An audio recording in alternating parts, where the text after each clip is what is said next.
Kemudian berikutnya ada satu hal yang perlu kita pahami di sini, titik asal. Titik asalnya yakni vernal equinox. Vernal equinox itu sebenarnya apa? Posisinya di mana? Vernal equinox itu kalau kita pahami, ini nilai vernal equinox itu merupakan perpotongan antara lingkaran ekuator langit sama lingkaran ekliptika. Titik potongnya mana? Perpotongan itulah yang kemudian disebut dengan vernal equinox. Jadi ada dua hal terlebih dahulu yang perlu kita pahami sebelum tahu vernal equinox, yakni pertama lingkaran ekuator langit, yang kedua lingkaran ekliptika. Titik temu antara lingkaran ekuator langit dan lingkaran ekliptika, titik temunya inilah vernal equinox. Lingkaran ekuator langit tadi sudah kita bahas, yakni perpanjangan ekuator bumi. Sekarang lingkaran ekliptika itu apa? Lingkaran ekliptika di sini dijelaskan. Ekliptika itu muncul sebenarnya kronologinya seperti ini, bahwa dalam kenyataan sebenarnya yang bergerak itu bumi atau matahari? Yang bergerak bumi. Bumi bergerak mengelilingi matahari. Sebenarnya seperti itu. Hanya saja kita yang dari titik pandang di bumi ini, kita yang melihatnya dari bumi ini, seolah-olah mataharilah yang bergerak pada bola langit. Jadi karena kita berada di bumi ini, seolah-olah kita yang melihat matahari yang kemudian bergerak di bola langit ini. Padahal sejatinya bumi yang bergerak gitu. Tapi karena kita berada di bumi, kita nggak rasa sebagaimana kita kalau di dalam kereta. Kereta melaju dengan kecepatan yang stabil. Kita kemudian lihat pohon yang ada di luar. Loh, pohonnya kok gerak gitu. Padahal yang gerak sebenarnya keretanya gitu. Nah, di sini gerak semacam ini yang kemudian disebut sebagai gerak semu. Karena dalam masalah ini matahari itu tidak bergerak, tapi bumi yang sejatinya bergerak. Matahari seolah-olah kita melihat dari bumi, matahari seolah-olah bergerak, maka gerak matahari ini yang kemudian disebut gerak semu tahunan matahari.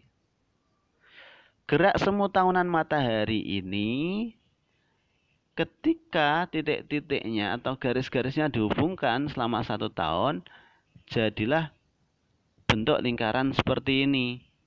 Ini yang kemudian disebut dengan lingkaran ekliptika. Jadi garis-garis pada yang dilalui oleh gerak semu tahunan matahari membentuk lingkaran, itulah lingkaran ekliptika.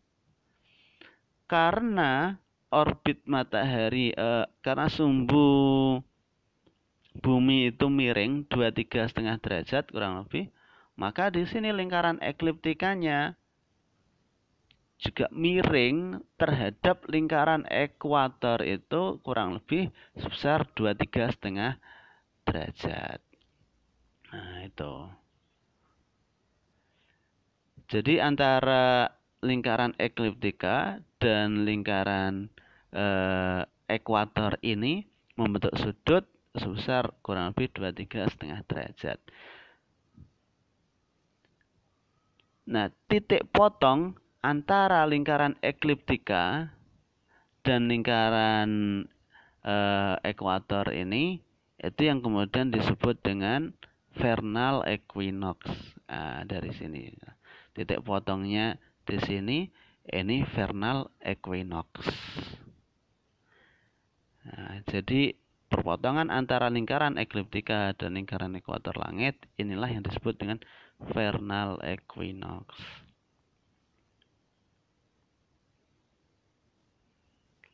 Ini saya jelaskan, vernal equinox atau biasa disebut dengan titik Aries atau titik Hamel merupakan perpotongan antara lingkaran ekliptika dan lingkaran ekuatorial.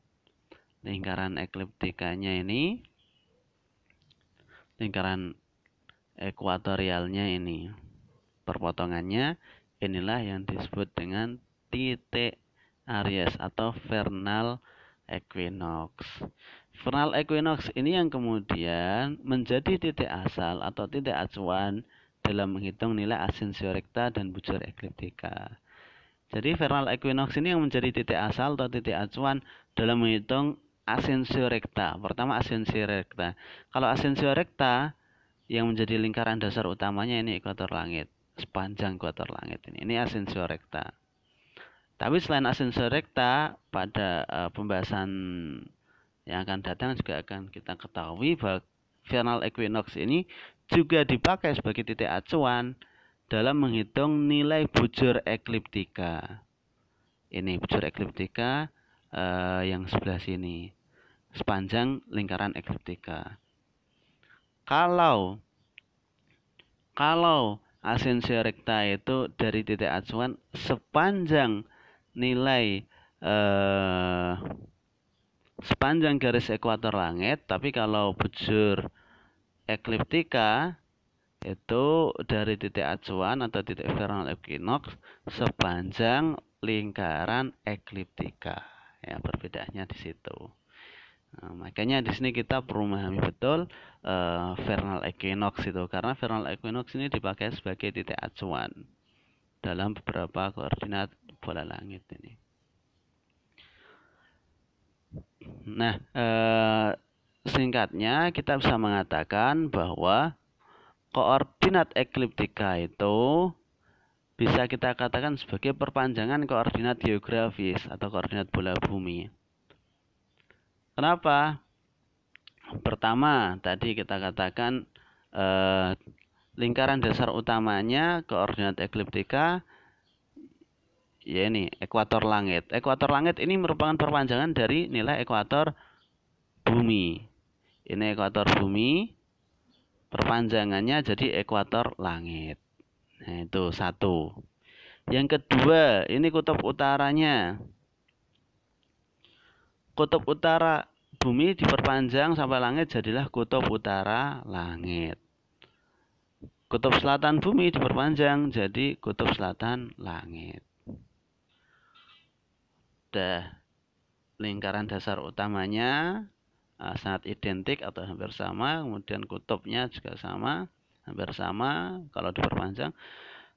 Kemudian berikutnya titik acuan. Ini yang titik acuan yang mungkin berbeda. Kalau titik acuan di ini ada khatulistiwa, ada Greenwich, tapi kalau di koordinat ekliptika ini titik acuannya ya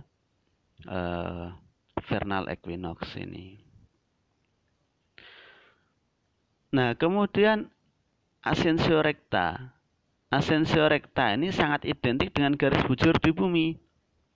Dihitung dari vernal equinox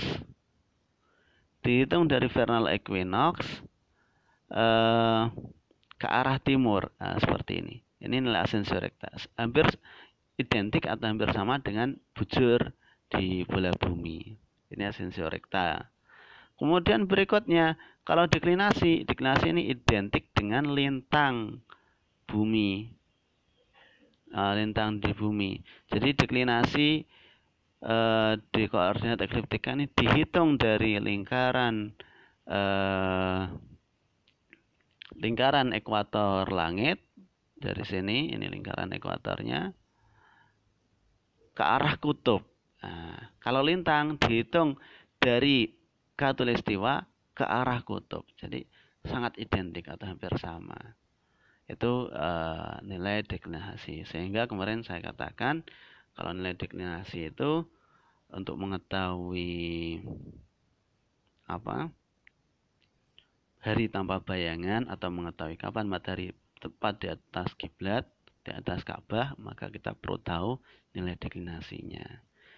Ini kurang lebih kesimpulan atau poin penting dalam perkuliahan kita pada hari ini tentang koordinat ekliptika. Jadi kita bisa mengatakan koordinat ekliptika ini sangat identik dengan atau sangat mirip dengan koordinat geografis bola bumi.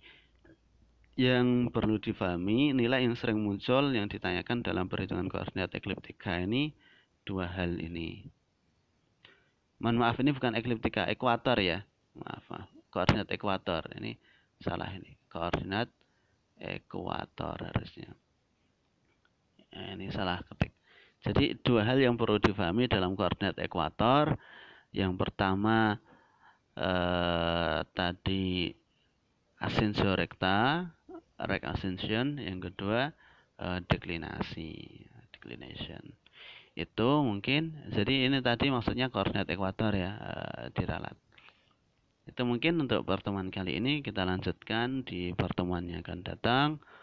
Allahul muwaffiq ila aqwamit thoriq. Wassalamualaikum warahmatullahi wabarakatuh.